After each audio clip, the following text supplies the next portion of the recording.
Hello, welcome back. Today we will show you how to open NetCDF file in ArcGIS.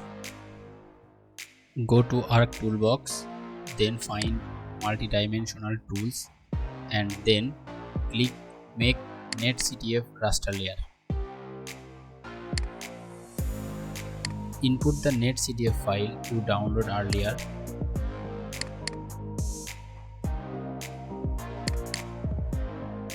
I am opening the file, then click open. Select the variable you want to display. I have only one variable, so I don't need to change. Then click OK.